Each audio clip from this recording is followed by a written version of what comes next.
Buenas, bienvenidos y bienvenidas a otra nueva píldora de Lore de Chains. En este caso vamos a hablar de Albedrío, la ciudad principal de los Hijos del Dios Muerto. Una ciudad que, gracias a toda la atracción que ha generado esta nueva ideología, se ha convertido en una de las más grandes de la isla, con más de 3.000 habitantes. Es aún y así bastante reciente y ha sido construida principalmente en los vestigios de un antiguo campamento militar que se usó durante la guerra contra la Inquisición de Torquemada. Este campamento ha sido reconstruido en básicamente una propia ciudad, localizada cerca del gran eco de Antares. Su historia básicamente ha sido, está estrechamente vinculada a la de los Hijos del Dios Muerto. El asentamiento ha ido creciendo hasta el punto de escindirse en dos asentamientos menores, situados mucho más cerca de Rende, primero Perfección, y luego un poco más tarde, debido a una tragedia que aconteció en Perfección, en Orwell, que está situado bastante cerca. Ha tenido que lidiar con la crisis del cataclismo de la misma manera, aunque ha tenido bastantes menos recién llegados que otros asentamientos del resto de la isla. No obstante, gracias a la cercanía del gran eco de Antares, ha podido lidiar con mejores condiciones a la hambruna o a la falta de recursos que en otros lugares, han sufrido de mayor manera. Y ahora Ferran nos hablará un poco de cómo es Albedrío, cómo nos podemos imaginar Albedrío. Albedrío es la primera ciudad de Hijos del Dios Muerto, con lo cual es todo desde un corpus más o menos intelectual de unos fundadores, deciden irse fuera de las ciudades y fundar una nueva ciudad llamada Albedrío, en un sitio donde además no había construcciones como tal, o sea, había gente que había llegado allí porque hay recursos, pero había sido abandonado hace mucho porque solo había servido como un sitio de coordinación militar contra la Inquisición de Torquemada. Entonces se construyó desde cero, se pudo planificar. Esa es la gran diferencia con la mayoría de asentamientos de la isla. Está planificado desde el principio. Y se planificó para fomentar la cultura comunitaria.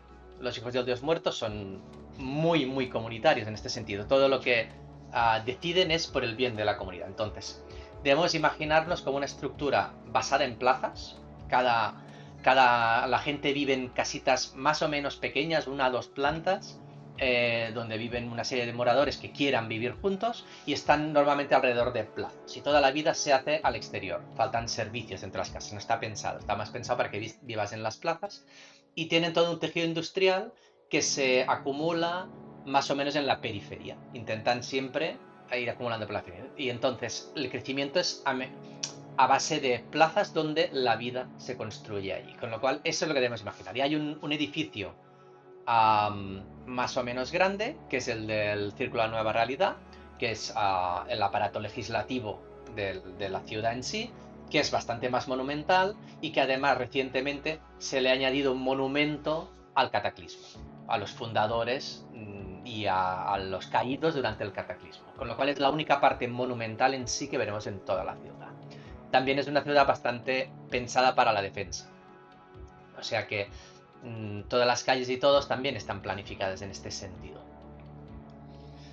A nivel de costumbres, es una facción que depende mucho de su propia teología o su propia cosmovisión, con lo cual casi todo lo que tiene relacionado con el día a día y las costumbres viene directamente de Hijos del Dios Muerto, con lo cual os invitamos directamente a ver la parte de la wiki de Hijos del Dios Muerto. No entraremos en detalles de cómo se separa la sociedad, etc. Sin embargo, a nivel de la población en sí, sí que el sistema democrático se usa una metodología que existe actualmente que se llaman caucus, que es bastante físico, es de movimientos dentro de la sala, etcétera, como cosa curiosa, más o menos. Y su máxima es siempre luchar contra el secretismo. O sea, eso es una máxima y después del Dios muerto. Con lo cual, aquí se sigue con esa tendencia.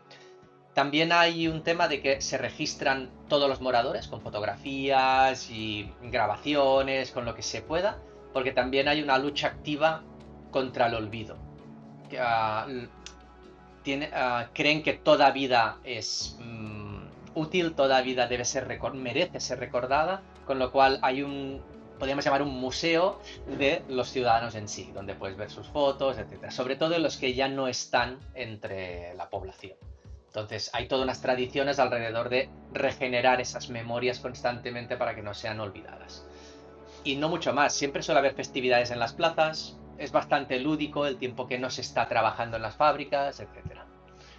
Y ahora, ¿qué hace? Os cerrará el vídeo con la parte un poco de estructura social y cierre. La estructura básicamente hereda la misma estructura que los hijos del dios muerto. Existe una clase gobernante, que son los círculos, el círculo de la nueva realidad, formado básicamente por pues, antiguos maestros de gremio que se encargan de tanto crear como votar como revisar las leyes que rigen toda la comunidad. Existe básicamente un órgano llamado los agentes de la conciencia que revisa la integridad de ese órgano legislativo. Está completamente centrado en evitar la corrupción, en evitar básicamente pues, la traición a la propia comunidad. Y luego existe la mayor parte de la población que forma parte de gremios, tanto como miembros del gremio en sí, como maestros de gremio en cada uno de los que hay. Las diferentes ciudades tienen distintos gremios según sus necesidades, pero podéis contar pues lo que se podría necesitar en una ciudad. Albedrío puede haber más de pues, una decena de gremios, desde gremios centrados en promover la artesanía o incluso el arte, hasta gremios mucho más funcionales como de construcción, de obtención de recursos, de procesar, construir herramientas, etcétera. Y con esto cerraríamos Albedrío. Muchas gracias.